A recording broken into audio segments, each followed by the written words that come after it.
Okay, now that we have the simple engine set up, we're going to go ahead and apply this to a rocket model, and then we'll set up the afterburn with a custom color gradient to control how afterburn treats the color coming out of here.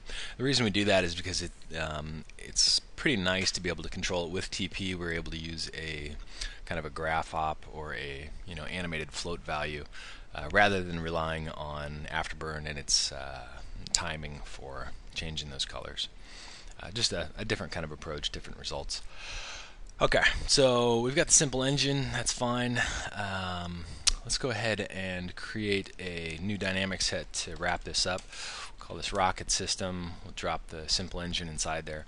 And part of just good housekeeping and organizing our particle groups, we want to make it something that we didn't do with the simple engine was to set up our names in such a way that they are distinctly tied to this one system. Right now we just have engine, emitters, and secondary. There might be some other particle groups named emitters and secondary for some other systems, so what we're going to do is actually improve that and add engine as a prefix for these two. And let's go ahead and well, I suppose we could just leave that as engine, that's fine. The reason we do that is so that when we end up with humongous particle group trees, we're able to see that, hey, the simple engine setup contains all these particle groups, and anywhere we see them in the scene, we'll see this engine, secondary, we'll know that, hey, that's part of the engine system. Another way that you might do that is something just like an SE, although that's, it's not very clear. You don't really get it doesn't read quite as well as, hey, yeah, that's the engine. So that kind of clarity can really help in a big, large scene. Things get a little crazy. Okay, so we're going to create a system here.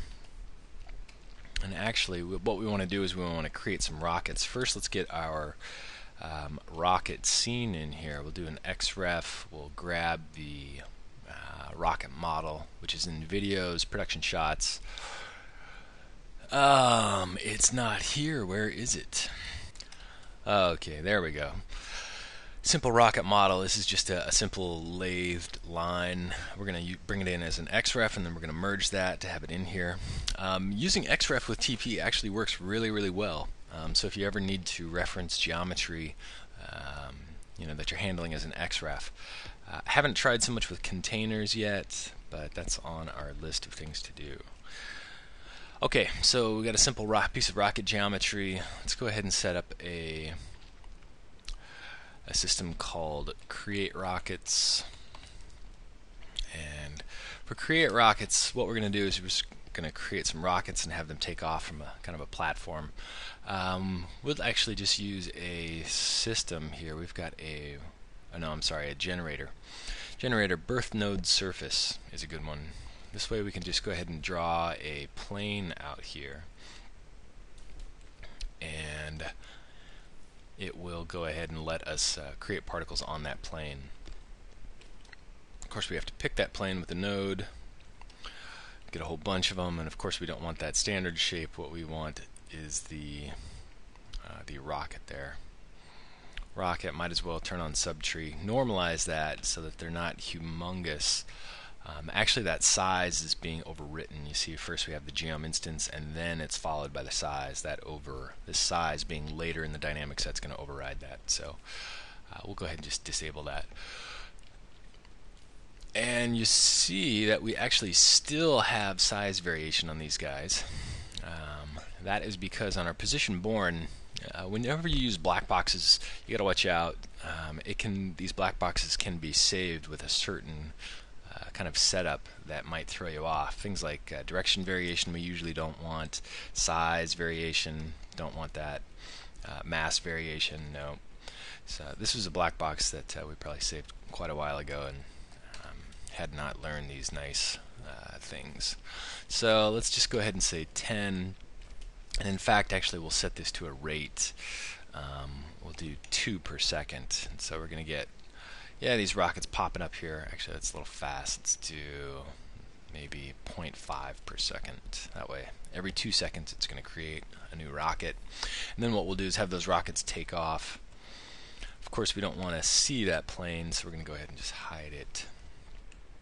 Actually, let's grab that and our main rocket.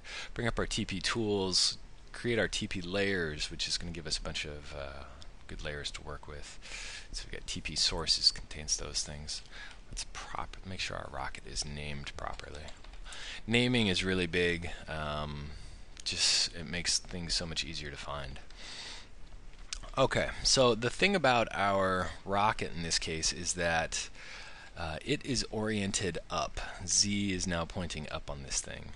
And that's going to be quite a bit different than our original TP system, where we were using the Y direction and emitting off Y. So that's going to cause some problems in our simple engine setup. We're going to have to modify some things, but we'll see how that works in just a moment. Okay, so we're going to create a new group called Rocket System, just a top level group to contain that. We'll create a rocket underneath that, and then we'll come back here into our birth rockets, and we'll tell these guys to be in the rocket group. Let's take that rocket group and make it, say, kind of orangish, or a little bit, yeah, there we go. And let's also have it show its mesh. We don't want to override. If you leave that global on, remember it's going to reference your master dynamic, whether or not the force this setting is turned on or not. So one really good way that we like to treat particle groups is using the TP group manager. Just open that up, grab everything, and whatever you set on these properties is going to apply that to all these particle groups that are selected. So we typically do a show mesh and then dots. That way you're guaranteed to see the dot and the mesh. It can slow things down a little bit, but for this kind of a simple scene that we're dealing with, that's not going to be a problem. Let's get into our rockets. Let's make those half as large, and then we'll go ahead. And now we've got our rocket, and then we're going to go ahead and set up a. We're going to add an engine to that rocket. Okay, so we've got our rocket model right there. Let's go ahead and for each one of those rockets, let's go ahead and create an engine and make its lifespan, of course, extremely long, no speed. Wouldn't it be nice if these properties were saved so you could just kind of have a default setting? Oh well, we'll keep dreaming. And then what we're going to do is we're going to grab actually a little black box, this p-attach black box, which has that nice setup that takes a child at birth, references to a parent, and then starts a timer which runs rather long and just tells it to p-attach. So we're going to use that here in order to, if I can find that, paste, in order to tell our engine to attach itself to our rocket up here. Let's go ahead and rename this to rocket.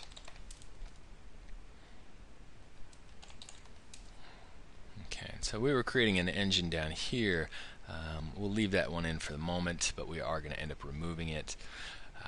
Let's also do this. We want our we want our engine to be displaced in, a vector in order to position it properly for this object. And you can see already, now that we've created this engine, we can see it being created out here. And obviously it is pointing the wrong direction, so that's part of our problem that we're going to have to edit in the engine setup. Should have made that so that it's based on the Z direction of travel, which tends to be a little more common with at least up and down objects. Not so much with maybe cars, which I think have a Y-axis, but anyway. So let's go ahead and modify its position. To do that, we'll just take a 0.3.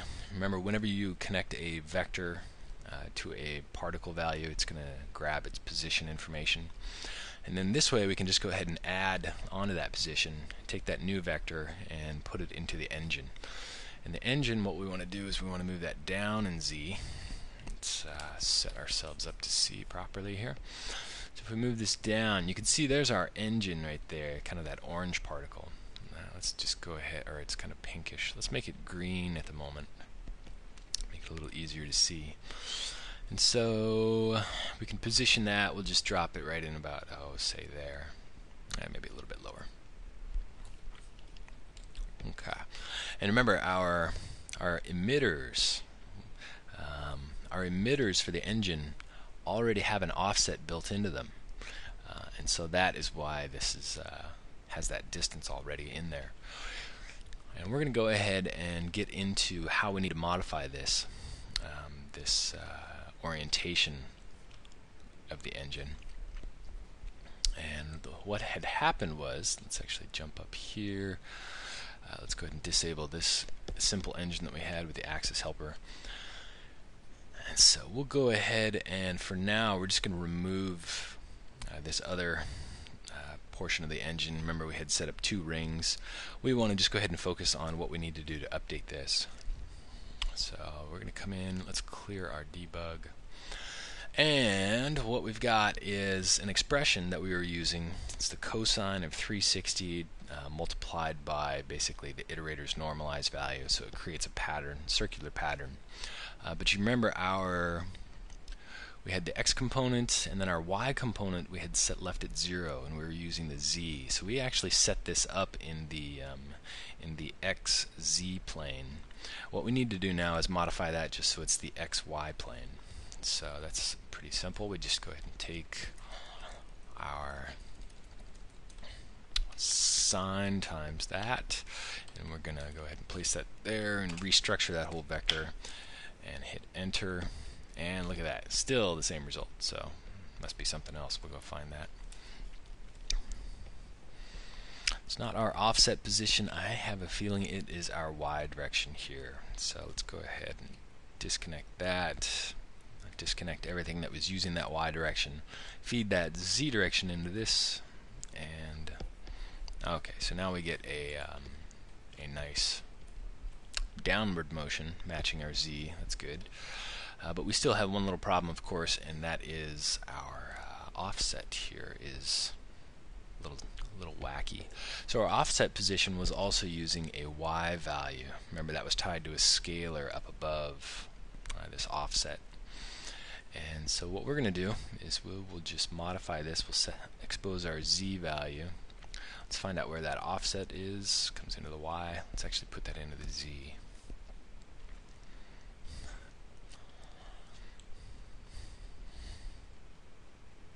And for now, let's go ahead. Well, as we see, we can if we set it at 0, it's going to be created exactly at the engine location. If we increase that value, it's going to get positive z relative to our engine's orientation, and negative is going to push it below. We'll just go ahead and leave it just a little bit below so that we can actually see the engine and the emitter there. Okay, so we get our engine forming there, and these rockets being created over time. Okay. And now, let's go ahead and set up an additional emitter set. So remember the way that we duplicate all these is pretty simple. You just select all the operators you want, hold Shift, Control, and drag, and it's going to duplicate the whole connection, and it's going to maintain those connections. So our count here, we'll actually set this up to, I think let's use 4. The distance, we can dial that in. This is where the artistic part comes into play. You're going to have to make a bunch of choices about how you want to modify that. Remember, the goals of this video are to try to give you the tools that you need in order to be able to make these kinds of changes, because constant number of changes is really kind of what we end up seeing in production a lot. We'll reduce the emission rate, and we'll reduce the emission speed a little bit. And actually on this particular one, this is the engine emitters. I was thinking it would kind of be nice to add an extra setting for the direction variation. That would simply be we could set up another one of these outside parameters outside this box, and then have our emitter have a memory value for its direction variation. Let's actually go ahead and do that. So, and I think it's in degrees. We'll just use scalar. We'll call it SE for simple engine. Or maybe it would probably be better to have a consistent naming system for all of our values, whether it's the particle groups or the memory values. So we're going to rename all this engine. And this particular one, this new one, this is going to be engine direction variation. We'll go ahead and add that.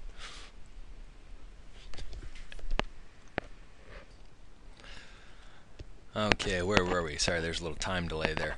We are setting up an engine direction variation. And so we've got that variable exposed now. And just like the other two properties for this memory, the engine emit rate and engine direct emit speed, we're going to tie those up into the upper part of the black box here. Let's actually do a little more housekeeping, just keep things name consistent. And call that engine also. So now I'm going to come up here. Okay, so now we're going to need another parameter for, let's go ahead and take that out.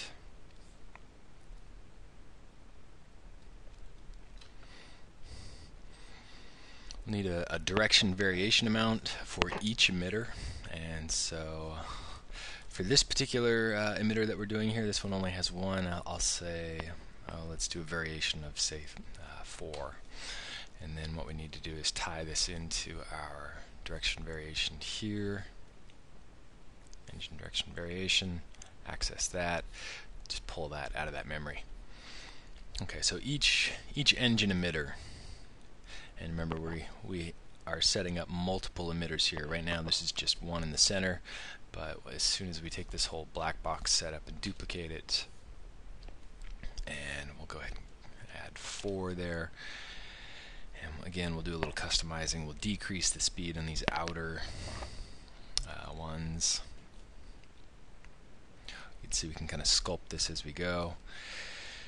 The emission speed, that's the rate, I believe. Oh, no, that's the rate. We did not rename our direction variation.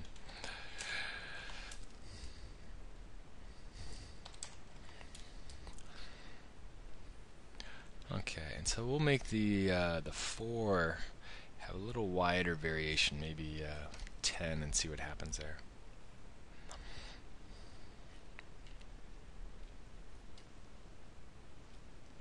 We're going to go ahead and expose this, I'm sorry, not the rate, but the direction variation to the debug, because we want to actually see that our values are coming through.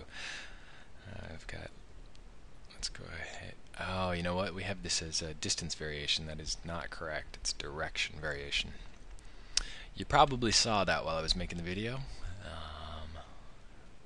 So now with that direction variation, yes, okay, so we see that those changes appear and the direction really kind of being affected. Okay, so direction variation, little side tangent there. Let's go ahead and get the color gradient set up, turn off debug, and we'll create a new dynamic set for this. Rockets goes above there. Color gradient. Okay, so for our secondary, engine secondary, these little particles out here, we're going to set up a data channel for them so that we can access them with Afterburn. You can see we had Pyrocluster in here earlier. We're going to go ahead and remove that and use Afterburn for now. We'll pick the TP system, and Afterburn is nice enough to ask us immediately which particle group we want. We're going to use the engine secondary, and we're not going to use any lights right now, and we will just leave this as the octane shader. You can see we were experimenting with some values. Let's go ahead and switch these, and we'll drop them down, and we'll actually we do need it to be in key mode, though. You saw that. Once we turn off and go keyless, we can no longer access this custom lookup method. And this PA means particle age, of course. We'll right-click that and say color data. And color data, we're going to go ahead and we need to enter the data channel name that we're going to set up in TP. We're going to call it color, not case sensitive. And on the engine secondary, let's go ahead and add that color data channel, and that again is just going to be named color.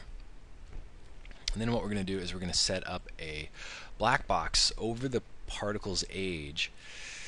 So we're going to use a graph operator. That's under basic. Graph op is just kind of a simple structure for using curve values, either fade in, fade out, or we're going to modify this to be kind of custom. And it interpolates between our value 1, value 2, and we have to think, well, over from value 1, and we're going to be using the particle's age. We'll feed that into value. We're going to want to go ahead and say, oh, how far do they really move? I mean, we only maybe 15 or 20 frames. We'll say 20 just to see how it looks, and then we'll modify from there.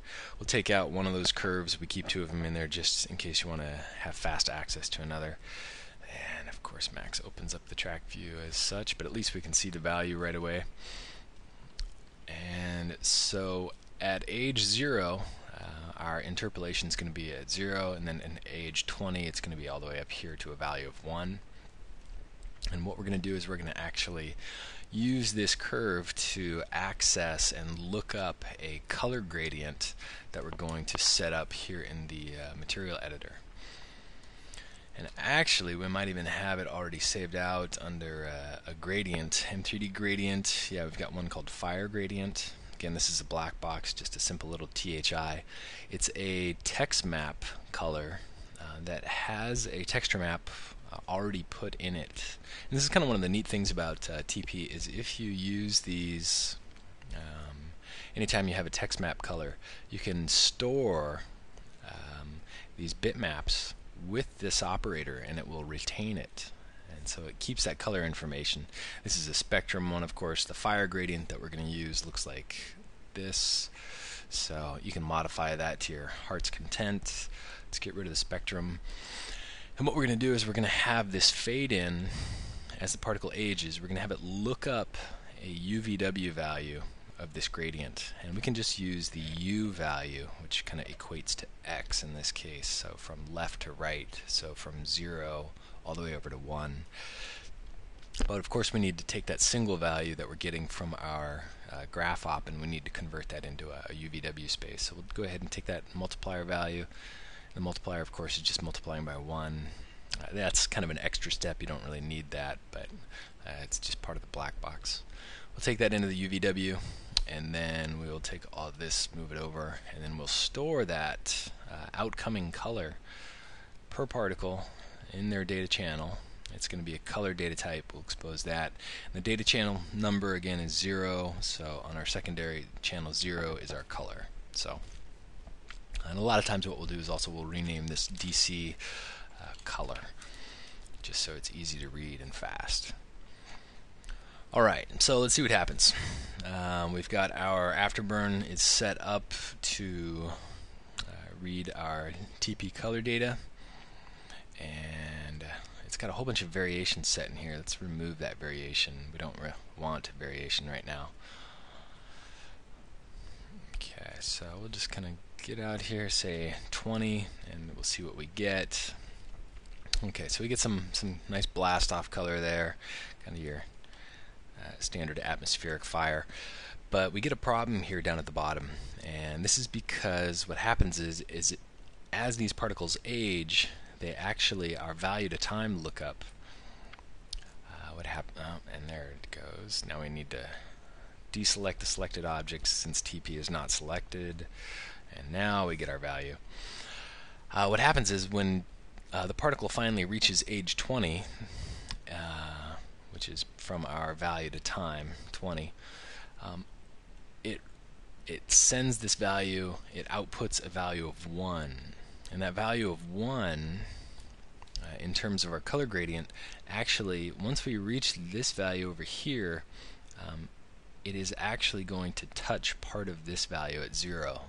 They are almost essentially the same. So what we need to do is just a simple little touch up. We'll just make it 0.99. So it's not quite 1, and that way it will never kind of wrap around and start accessing that starting color again that we see there.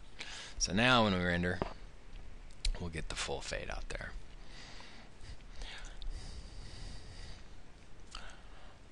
Okay, so this rocket system, pretty simple. Of course, you know, in production scenes, there's all kinds of modifying to make it, shape it to the vision that you're after. And once we get a whole bunch of rockets in here, let's go ahead and just throw some velocity on them once they're created, just to get them moving.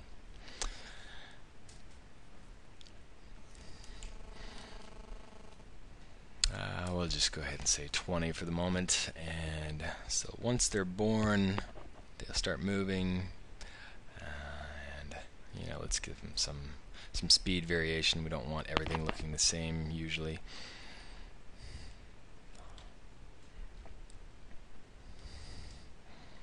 Okay. Well, you can see our color gradient probably needs some work. This black it's a little much. We kind of probably want to either extend it or we got a huge slowdown in our system for some reason. And maybe that black goes all the way out here. Maybe this isn't actually black. We'll just make it a kind of a grayish red. But anyway, you see what I mean. You can start tweaking these color values to no end. We'll just go ahead and leave it like that. Then, of course, getting the smoke to last longer. They have a certain lifespan on them.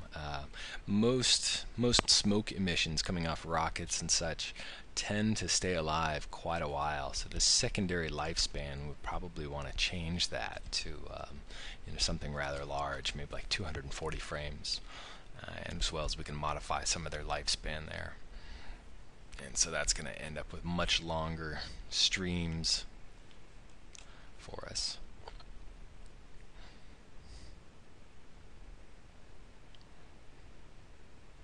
Yeah. Okay, so I mean, and once you start getting into afterburn and shaping these dynamics, you can change the size of the noise over time, color over time, all those things.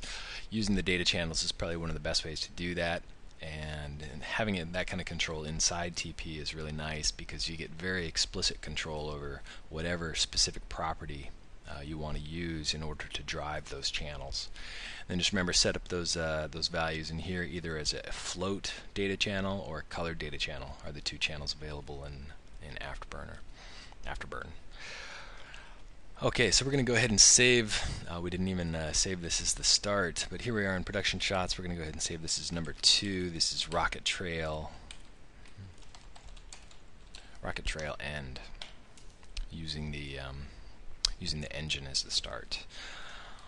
Okay, so, and don't forget that you have to modify that function in here in a couple spots. You have to change which plane we use to create that vector for the multiple emitters around that center, and then also change both the direction parameter and the offset to Z.